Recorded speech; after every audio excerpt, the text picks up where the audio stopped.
Um, Beautiful people, what's up? What's up? Welcome to my show. It's your boy Smith. Look, today is going to be a challenge, but we're going to work through it because I got my grandson right here. Yes, grandson. No, she's not. Here we go. She's going. You gotta go out there and talk to her. Look at that. We doing it live on the run. We doing it live on the run.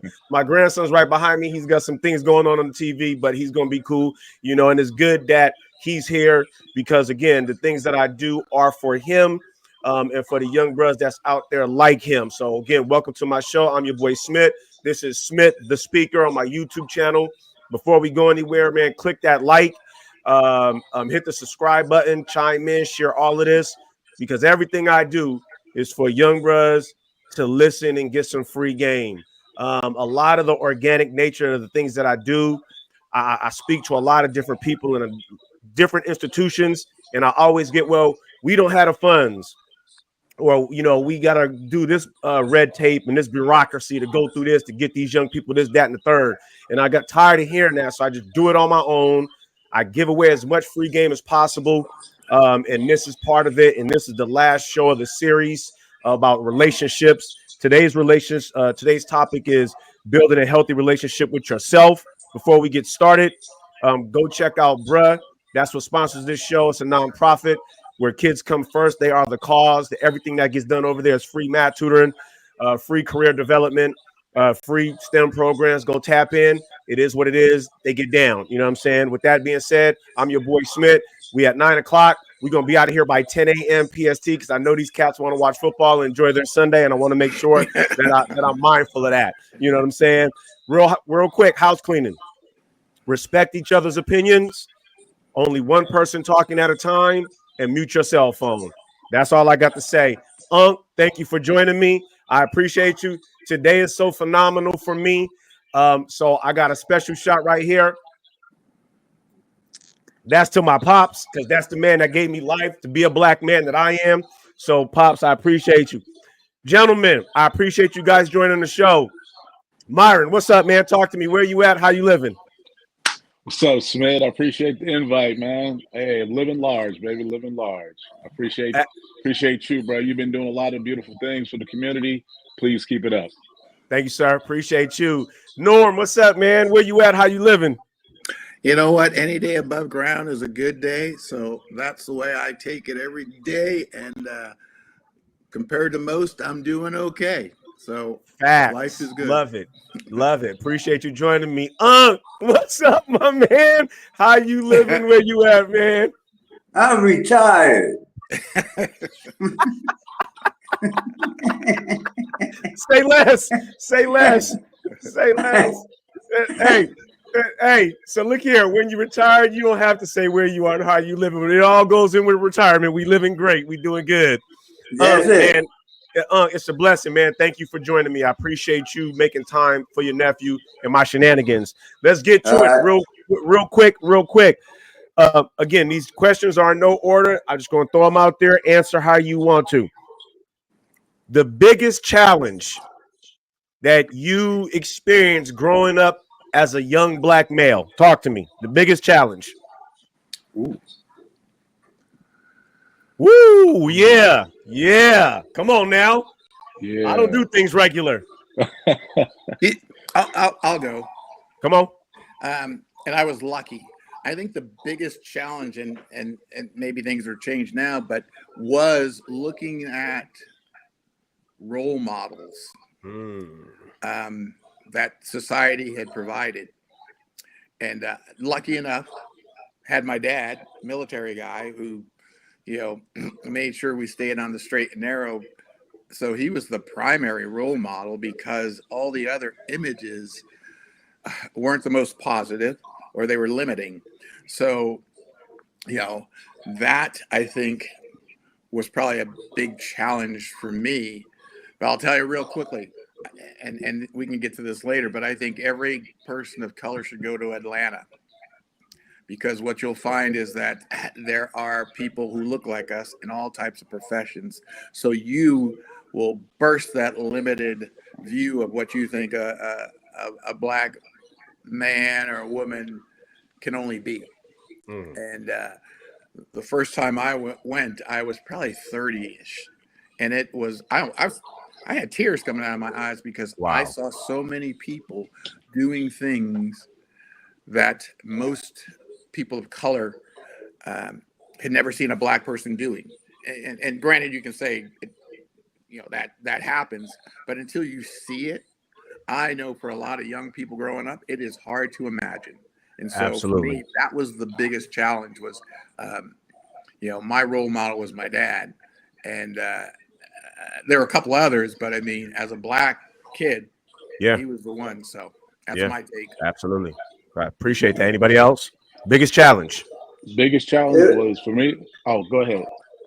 It Go ahead, was also finding a role model, but the main thing was finding a career to support yourself through all these years you get ready to go to. Not having to rely on others and being able to know that you in the career would finance you in your coming years. So I think finding a good career had a lot to do with it too. Deep. I still think that's going on. Thank you, Unc. For me, I think not having my father in the house, my mother and father were separated, and not having him there, he supported me, but he's well from afar, right? And even though he supported me, it's still challenging, especially when you're young in Oakland.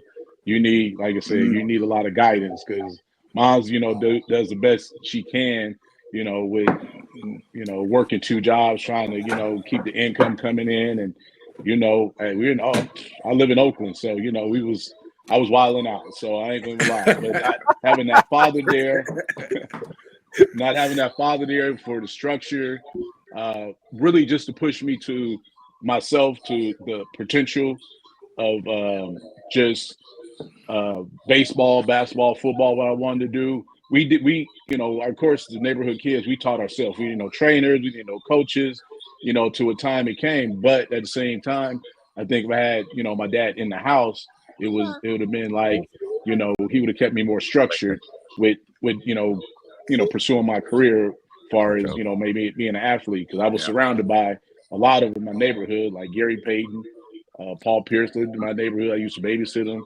Wow. A lot of those famous athletes that's been in my surroundings. And I, by me having a single mom, I was there, but I wasn't there. Yeah. You know what I mean? Yeah. So That's all good. And you know what, man, I'm so glad to have you three on here to speak on that because it's so important. Because what I get, just real quick, the ATL story, because like I feel you. I went there in 1999, and it was I looked around and I couldn't believe so many positive black folks doing great things. Because again, like Myron said, being raised in Oakland, it wasn't necessarily that. You walking through the streets of Oakland, as my uncle can attest to this. You walk down one street, it's the East Bay Dragon. You walk down another street, it's the Black Panthers. You walk down another street, it's this, that, and the third. And so, and I'm not saying they're negative. I'm not saying that. I'm saying it's a different environment. You know what I'm saying? And to Unc's point about the careers, again, that's why I'm doing what I do, because a lot of these young folks, they don't even know that you can be these amazing things. And I share this story real quick. Growing up on my street in East Oakland, there was no city council member. There was no doctor. There was no, chancellor or dean of admissions. So how can I be these things if I don't see these things? You know what I'm saying? So representation matters. And all you guys touched on it to my next question in a kind of different way. And I'm throwing it out there. Again, chime in if you want, don't if you want to. What was the relationship with your dad like, and how did it shape your view of the world? I'm going to disappear for 1 second. I got a charger. My computer's about to go ahead, man. Go ahead. I'm going to think about why I go. There you go. What was the relationship with your dad, and how did it shape your view of the world? As far as my dad was, I again, since he wasn't there, but I had a split life. I had a city life. I had a country life. Because after my mother and father got a divorce, my father moved back to the country, Madeira, where he did some farming with his dad, and so in the summers or breaks, that's where I was at. But overall, he had a strong value of work, right? A work ethic, which a lot of kids don't have nowadays. The work ethic was so strong. This is how if you don't get a good education, this is how you gonna end up, right? Right. Shoveling this, shoveling that, So you're gonna make money, but guess what? It's a different way of making money, right? You can be in a suit and tie, or you can be in this field with a shovel. So it's been his work ethic. Like I said, he taught me hard when I was with him. Like this is the value of $1. This is how you gonna make $1. Yeah. Because when I came back to Oakland, everybody thought I sold drugs and everything, but he paid me like an actual man because I worked like an actual man. So that was huge. That was huge right there. Hey, dog. Hey, Myron, man, that is so phenomenal.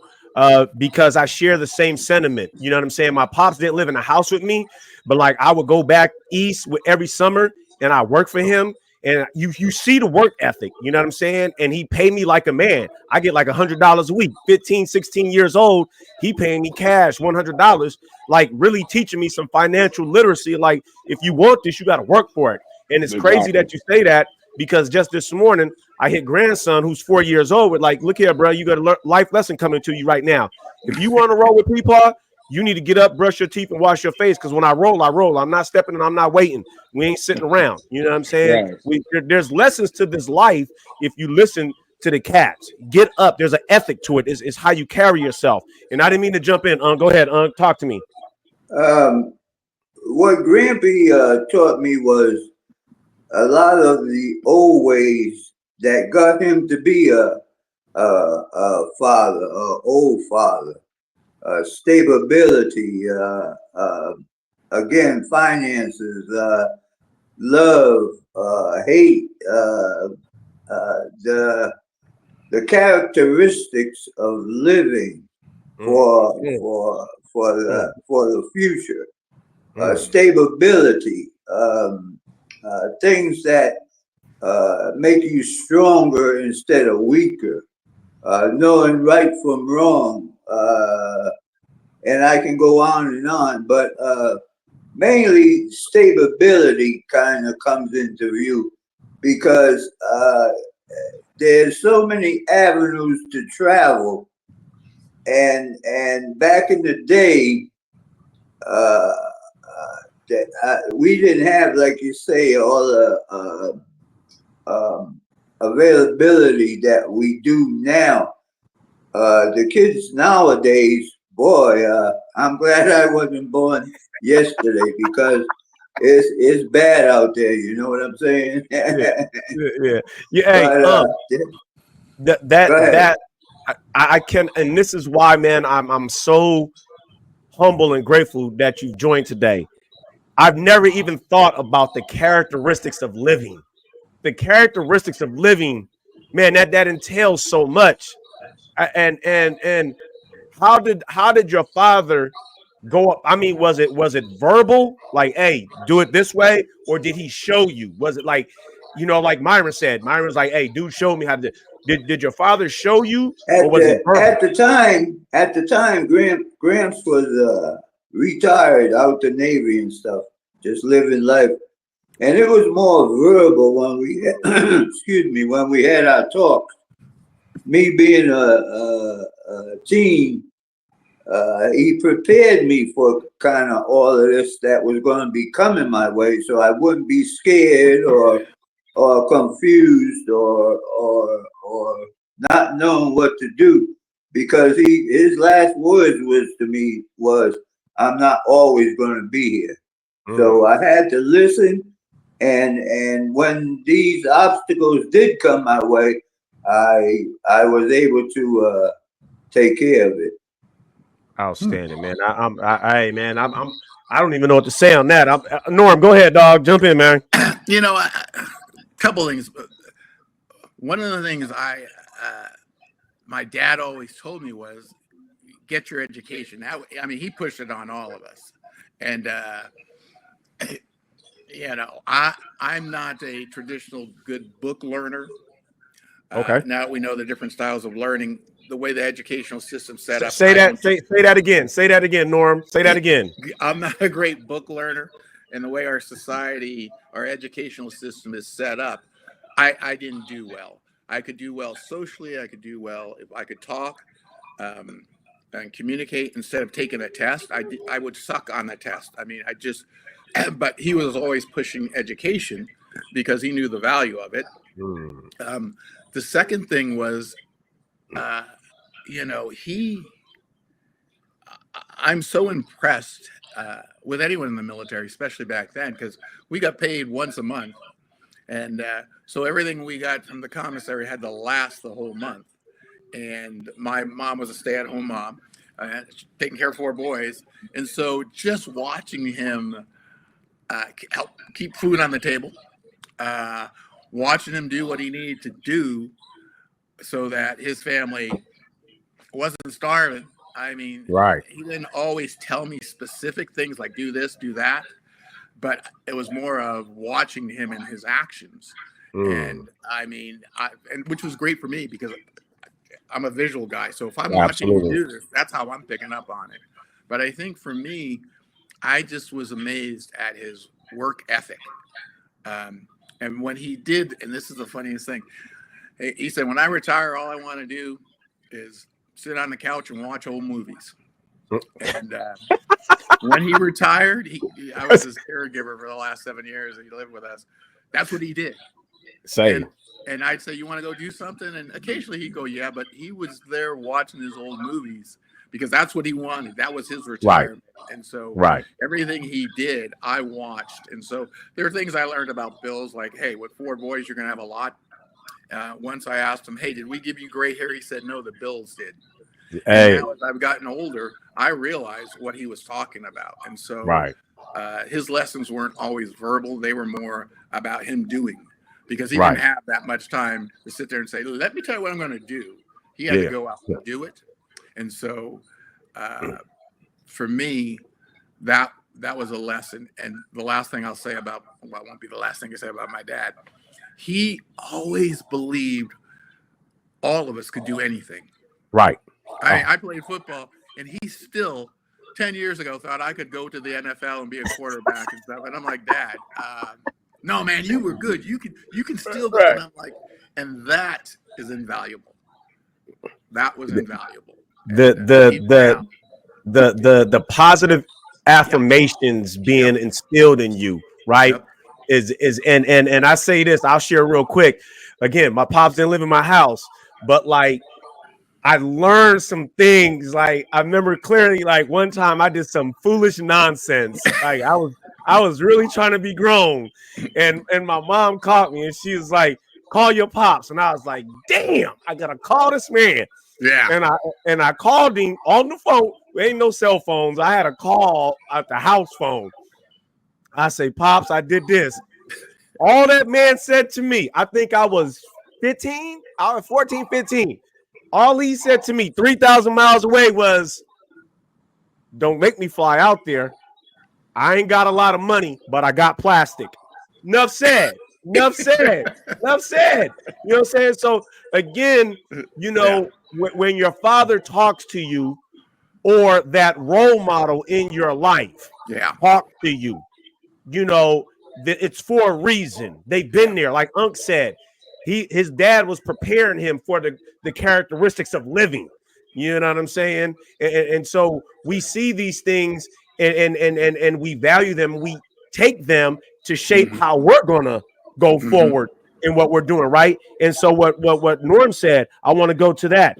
So once your dad did tell you or put the impression on you that you could do or be anything, did you believe it?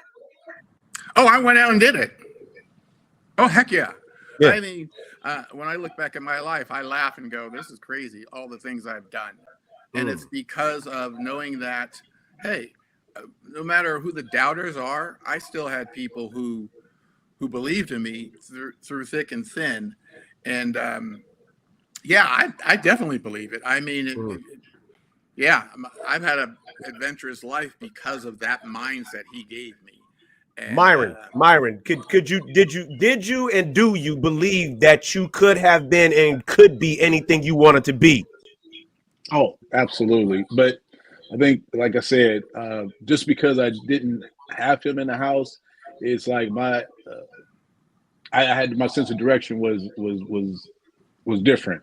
Just because, again, the cats that I hung out with, like you said, I didn't have no role models at the time. You're not really to say this is wrong, this is right, right? But after, when you grow up, and then my uncles, they came in and played a huge role later on, and it's like, man, let me make something of myself here. Like, There you go. sometimes you got to exit certain friends in order Yep. to get to the higher goal. That's and right. that's kind of where I had to. That's kind of what I had to do. Say that. Say that. Yep. Did you believe that you could be and do anything? Well, I was sort of led by the hand, so to speak. I took advantage of advice, learning techniques, and as you know, I took the advice of your father and getting into the trucking industry, which again, like my father told me, give me a career that can take care of myself. And it turned out that the trucking industry was going to be my career, which I just retired from about 3 years ago. So, yeah, I believe I could be anything I wanted to be. But like your father told me, pick something that you're going to like doing every day, or you're not going to go there every day. Say that, Say that, That's a true fact. That is right. truly a true fact. No matter what it is. Because Exactly. it's not work if you like it. That's right. That's right. Yeah, man, you're making money too and financing yourself. So that's the road I traveled. I didn't give myself great expectations, but at least I was taking care of myself. Wait, so man, again, man, you just blow my mind, man. I love talking to you. And so just let's just be real transparent here, folks. You can tell this is my uncle, man. And this is like my coolest uncle ever. Like, this is my dog. Like, I ride with my uncle. Like, everything is on everything with him. So when you say because this is a lot of struggles for a lot of black men. I don't care how old you are. When you say you didn't put a lot of expectation on yourself, why not? And this is, again, you don't have to answer that, but I really want to be authentic because there's some young brothers out there who are might hesitant to put some expectations on themselves because you don't really want to fail. We don't want to come up short. You know what I'm saying? You just said it. You don't want to fail. That's why you don't put a lot of expectations on yourself. Because you got it in your head, you want to do this or you want to do that, and you get 3/4 of the way there, and they put so many obstacles in it that you don't make it. And all of a sudden now you don't know what to do. So if you give yourself just a foundation in yourself, other doors will open. You know what I'm saying? That you can choose from, where you won't fail, where little by little, a lot of guys want to come in at the higher level, so to speak. They don't want to start at the bottom like we all shaking our head. Do the work. They want to be the boss already, and it don't work like that, That's right. Right. You have to start at the bottom no matter what you do, and work your way up the ladder. So that's the way. Go ahead. I was gonna say, let me jump in there because yeah. One way you can start being the boss, if you're an entrepreneur and it's your business, and that's the path I took, because I was tired of other people and their expectations on me, and also, like my uncle said, I mean, it's amazing what Smitty, your dad, my dad, everyone's dad had to grow up with. The limitations put on them. So when he says his expectations weren't quite as high as maybe today's for some people, I get it because I know, here's what you can be based on life back then, and now it's like this. Right. What I found for me is, after working a couple of jobs when I was very young, I realized the expectations others put on me were pretty much going to prevent me from being at the place where I would be at the top because they controlled it. And so for those of you who want to be the boss and want to start at the top, let me just tell you, the path for you probably is entrepreneurship. But I will also tell you this, it is hard work, harder than working for somebody else. It is you will fail, but suck it up because you're only failing if you're not learning from those mistakes. And that's where a lot of people quit, give up because they don't learn. They see the mistake as something negative as opposed to, oh, I just learned not to do it that way. Right. And I will tell you, ultimately, the way you get your own freedom is by controlling your destiny and being in charge of it. And I'm not knocking anyone who goes to work in the traditional corporate business, whatever. What I will tell you, though, is that is an alternative path, being an entrepreneur and running your own business. And there's more freedom and more heartache and headache and hard work.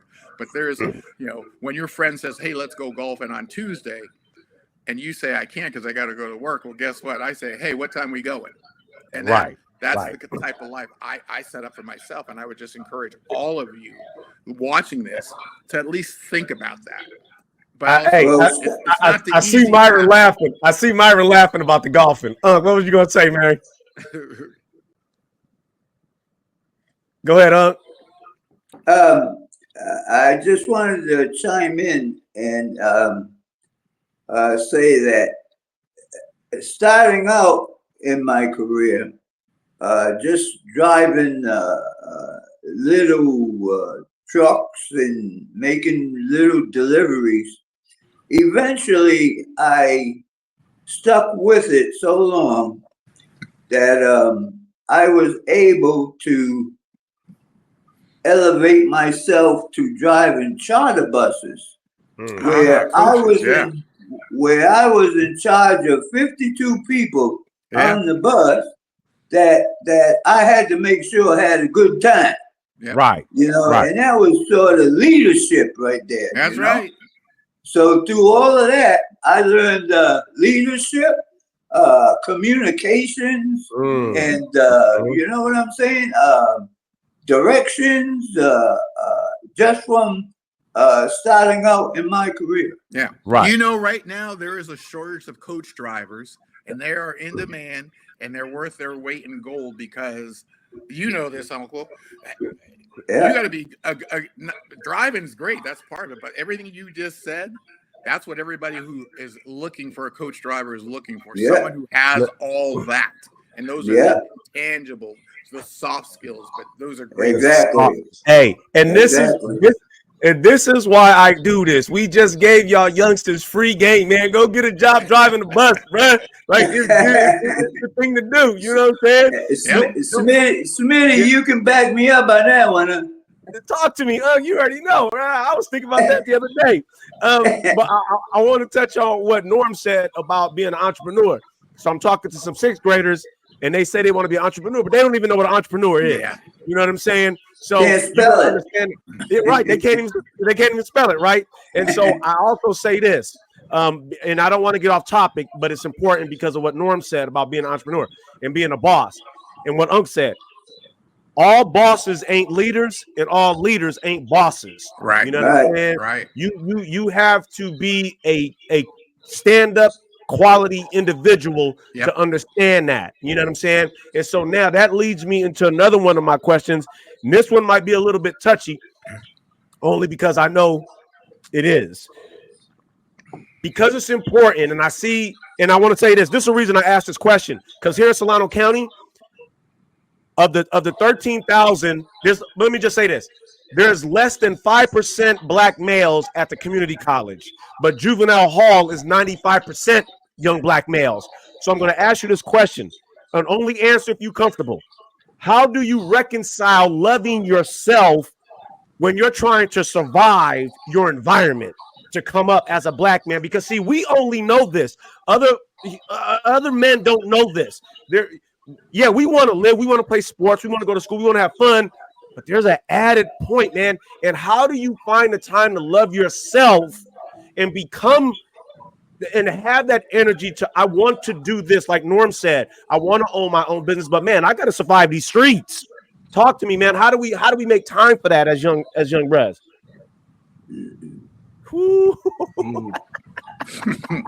Well, we have to love ourselves, and all of the trauma that I've experienced, that I see these other young brothers going through. We never had the opportunity to love ourselves because we're trying to survive a system. Like Norm said, the education system isn't designed for us, and all of it. Some of us are verbal, some of us are visual. How do we take all of that and still make time for ourselves to say, man, I love you, I love me, man, I'm worthy and I'm capable of being great, just like I am right now. Come on, bros, talk to me, man. I think it's tenacity. Woo! You're gonna be able to dodge, come up, learn what you do when you're down. There's a lot of, like I said, obstacles. And if you can't manage yourself around these obstacles, you're not, it's going to be very hard to reach your destination. Loving yourself comes first. If nobody loves you, you gotta love you. That's say that, say that, say that.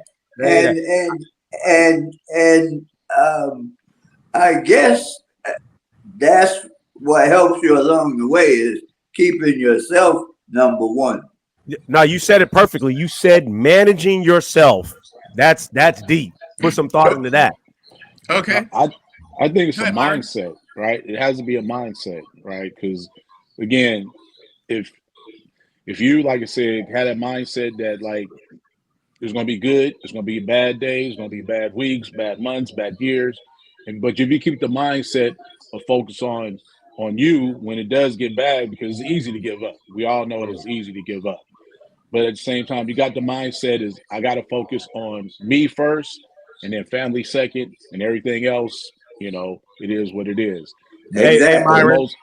Hey, Myron. You know, and I know we done ran across a lot of athletic cats, but in our days, me and you being friends.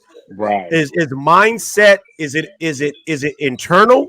Are you born with that, or can you learn it, or do you need to learn it? So that's a great question. Like I'm going to speak on myself.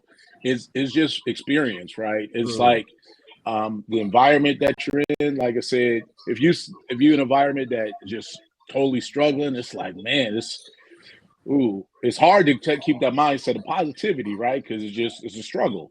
But at the same time, you know, myself, what I learned is people struggling, like, man, I can't be like that, or I don't want to be like that.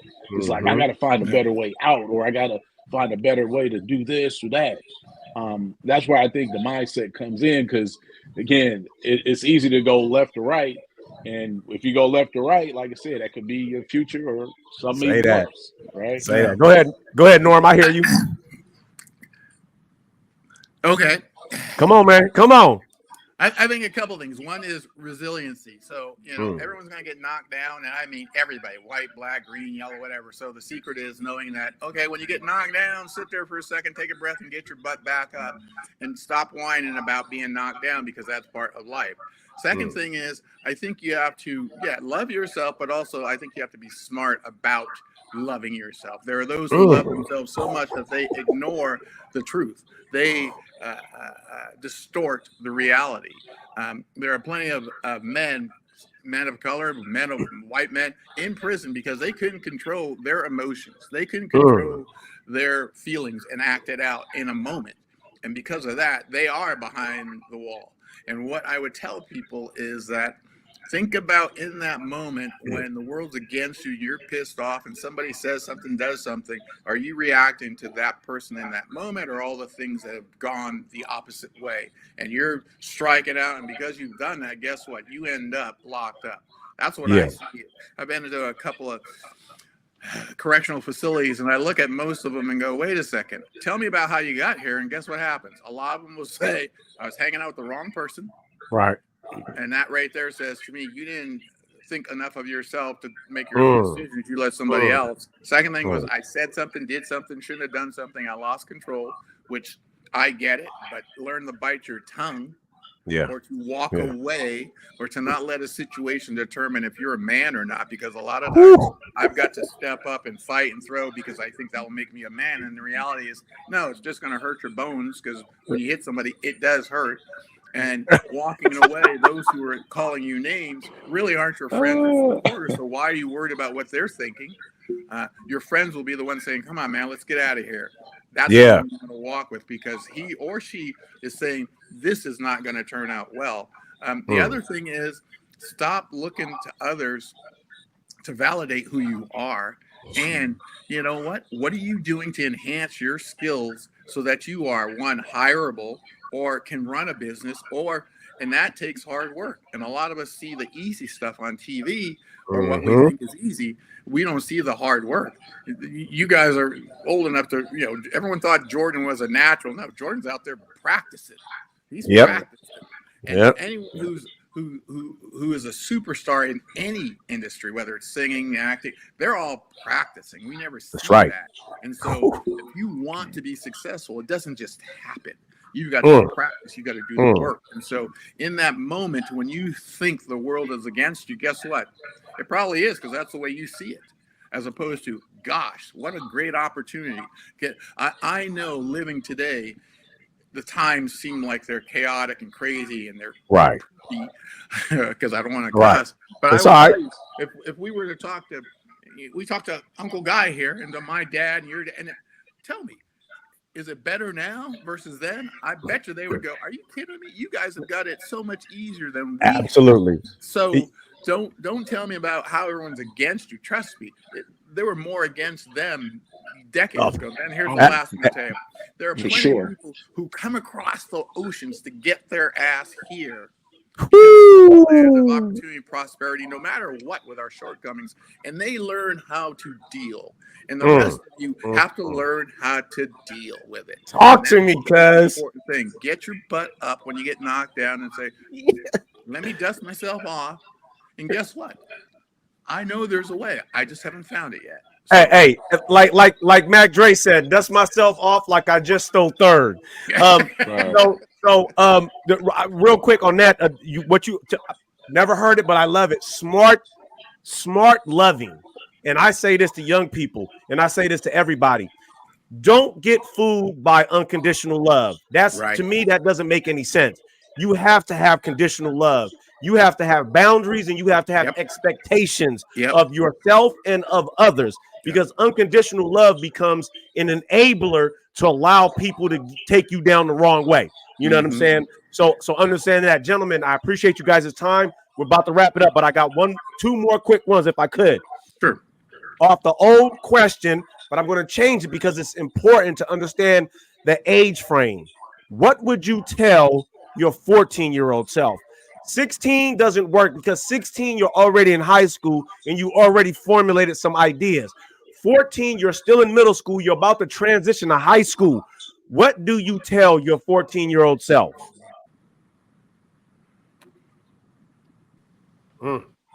Hey, all my questions got y'all today. I love myself today. I would tell you that high school is okay. It is not the be all, the end all. It is not the place where you have to be stuck, and it doesn't set your tone for the rest of your life. It's a chapter, and you know what? Some people it's a good chapter. For other people, it's not a great chapter. But the great thing is it's only a chapter, and there are those people who get stuck living that chapter as their entire life.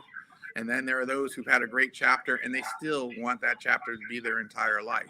It's like, no, the book has many more chapters. Don't get stuck in a chapter, whether it's good or bad. And so that's what I would say to myself. It's like, hey, the next couple of years are going to be full of adventure, learning, upsets, failures, learning. But guess what? It's only one phase, one chapter. That's what I would have said to myself. Go ahead. I would have said, oh boy, here comes tomorrow.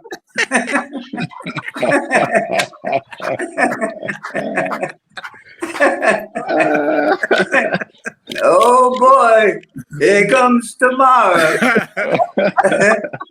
Now I know why I got 2 eyes and 2 ears and 1 mouth. So I'm going to look and listen and shut up. That too. That's for real. Y'all understand why this is my coolest uncle ever, man. I can't even have a conversation with this man because even when he's being serious, it's just hilarious in his delivery. Like, here comes tomorrow. You know, excuse me, man, you got me. You know, the Scarface said, "Don't overlook your tomorrows. Only a foolish man does, because they eventually come." So, man, that was powerful, bro. Thank you for that. Go ahead, Myron. What do you tell your 14-year-old self, bro? Hey, just in a nutshell, you know, I should have listened to my parents a little bit more, good or bad, man. Like I said, they knew the chemistry to all this. They only wanted the best for me, but you know, we ain't trying to listen. We ain't really trying to listen, but for the most part, hey, they hit it dead on later on. Yes, sir. Yes, sir. You know, it's funny. It's funny how more intelligent your parents become as you get older. Yeah. Right? Yeah. Like they really knew something. Hey, last one, gentlemen. Again, man, I can't tell you what a phenomenal time this was just having you guys here. But this one, I just really want you to take some time on. If you can take, 10, 20 seconds to really think and just go over your life. We're all different ages, and that's the phenomenal reason why I had everyone on, especially Myron, because Myron joined in at the last minute. I really do appreciate that. I want you to take some time because it's important that young people hear this. And my question to you, because it's so valuable and young people need to hear it, what is one word that describes your life as a black man? What is one word that describes your life as a black man?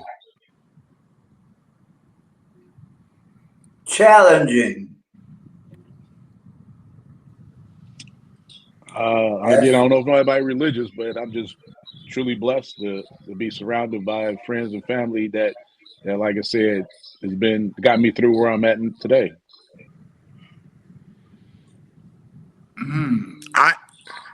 Come on, Norm. Come on, man. Invigorating. Ooh. Look here, people. Understand this. This is the last series, or this is the last show of this series of relationships.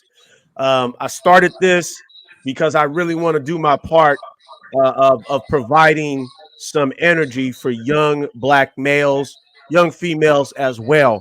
However, I understand the challenge because I am a black man.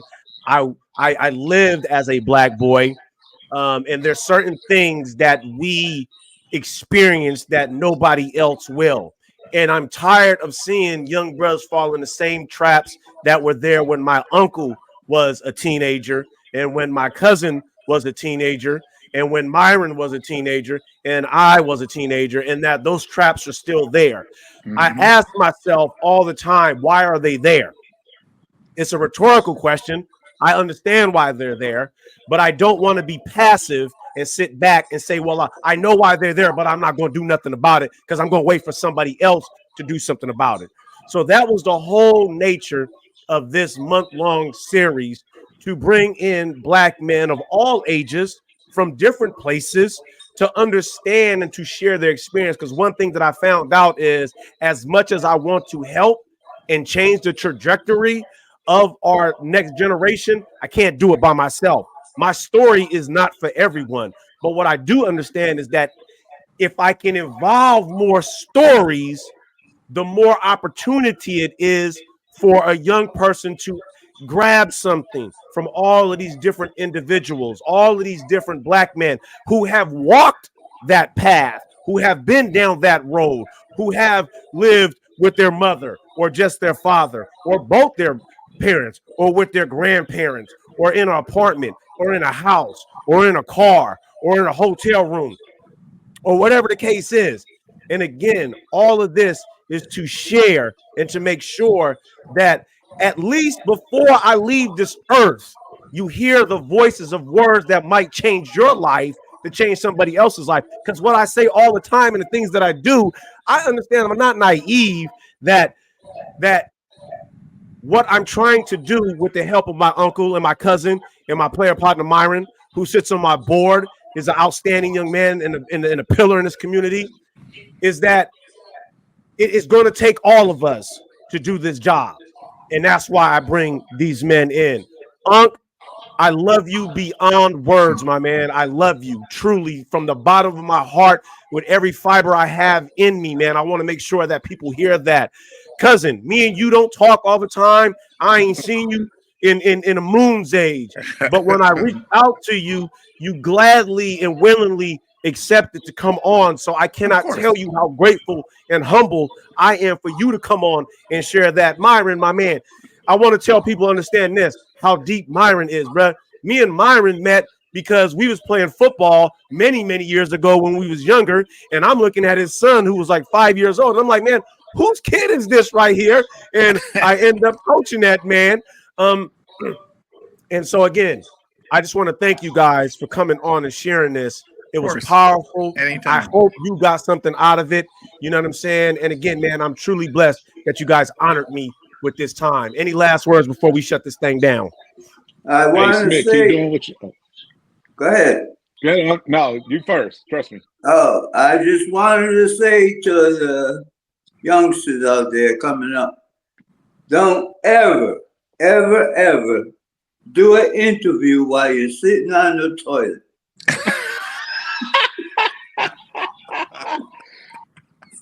That is a game changer. Because your legs will go numb and you can't get up.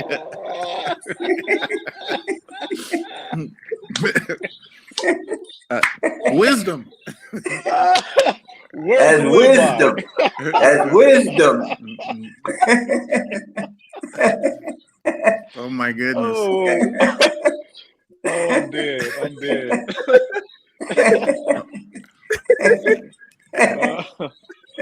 Oh my goodness. Look here, man. Look here. You ain't allowed on the show no more. You ain't allowed on the show no more. Oh yeah. Oh, Here comes all right. tomorrow. thank you. Here comes tomorrow. Here comes tomorrow. Oh man. Thank you, Unc, for that intelligent insight, man. We appreciate it. Anybody else got anything they want to say? Hey Smith, keep doing what you're doing, man. Like I said, you're doing you're making a great platform for these youngsters. Yeah. And like I said, keep doing Thank what you, you're man. doing because nobody else will. I'm with you all the way, man. Yeah. Appreciate I would just you. say, hey, you know what? The sun's gonna rise tomorrow, no matter what today look like. Amen. Say that. Yes, No sir. matter what, Exactly. it'll rise tomorrow. So just Absolutely. keep that in mind when things look dark. Just the sun's gonna rise Absolutely. tomorrow. Hey, that's it for today. Please join me next Sunday. I'm gonna have a whole different topic, a whole different vibe because I gotta get myself back together now. Hey, listen again, young folks, old folks, if you watching and you listening, man, please share this. It's important. You know what I'm saying? All jokes aside, our young brothers need to hear this. Please share it. Thank you for joining me. Hit the subscribe button. Hit the like button. And until next time, beautiful people, man, you know I love you. Love you. Love you all. Thank you. Right on, Smith.